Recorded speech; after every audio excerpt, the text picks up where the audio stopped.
En esta semana abordaremos algunas consideraciones sobre el estudio en casa, o mejor conocido como técnicas de estudio. ¿Sabías que las jornadas de estudio en casa de los niños no deben exceder los tiempos de las jornadas de estudio presencial? Y que las actividades o tareas deben ser resueltas en lo posible durante estas mismas jornadas con los docentes. Una de las dificultades que han enfrentado tanto docentes como estudiantes, con sus padres al igual, en el paso de la virtualidad es que se han intentado cumplir con los planes de estudio, sin tener claridad sobre la metodología más eficaz que se debe usar en esta nueva modalidad virtual. Estas deberían apoyarse en videos, audios, que suplan acciones del aula, como los ejemplos y ejercicios en clase, y dar la mayor cantidad de información útil para la comprensión del concepto.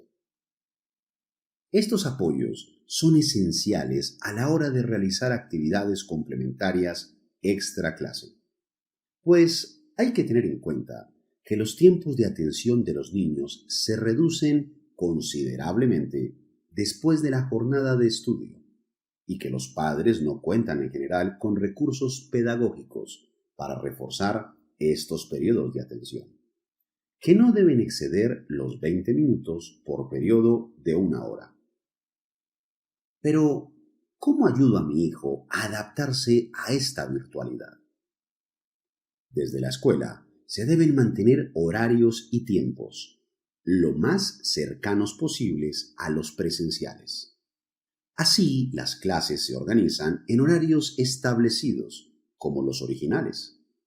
En casa, los padres debemos generar las rutinas diarias correspondientes, como levantarse, bañarse, desayunar, según estos horarios se han estipulado siempre.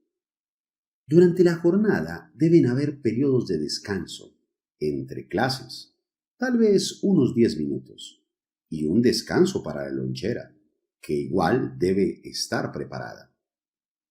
Al terminar la jornada, el niño tendrá un periodo de descanso similar al del regreso a casa, y se realizan las mismas rutinas: almuerzo, descanso y las demás que acostumbren. La jornada de estudio en casa.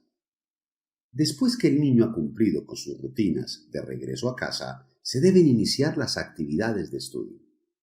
Tengamos en cuenta que ésta se debe cumplir con un ambiente adecuado, como el de la primera jornada, la escolar.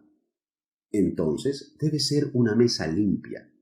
Si es el comedor, ya nadie debe estar almorzando. Se preparan los materiales necesarios para las actividades propuestas. Se apaga la televisión, la consola de juegos y los demás dispositivos. Para el caso de 1, 2 o más niños y un solo dispositivo, como es el caso en muchos hogares, se les debe reunir en un espacio común y juntos. Padres y niños revisan las tareas dejadas para identificar temas o actividades comunes o similares. Por ejemplo, dibujar, o hacer un resumen, o completar alguna información. Para iniciar la actividad, asegurémonos de tener todo a mano, priorizando las actividades, desde las más sencillas o cortas hasta las más complejas o largas. De este modo, vamos logrando reactivar los procesos de atención de los niños. Mantengamos periodos de trabajo de más o menos 50 minutos. Luego de ellos, 10 minutos de descanso, para, por ejemplo, comer algo o simplemente descansar, teniendo en cuenta no dejarlos ver televisión o usar las consolas de videojuegos o el smartphone, pues esto dispersa su atención. Si es necesario hacer una videollamada o reunión con otros niños, es posible disponer para ello del celular y dejar a los otros niños de casa trabajando en el computador. Organizando las actividades de esta manera, no se deberían realizar más de 2 o 3 periodos de 50 minutos en la tarde. Es probable que para los adolescentes de educación media sean necesarios más tiempos y recursos, pero ellos son más autónomos en su mayoría y pueden organizar su jornada de estudio.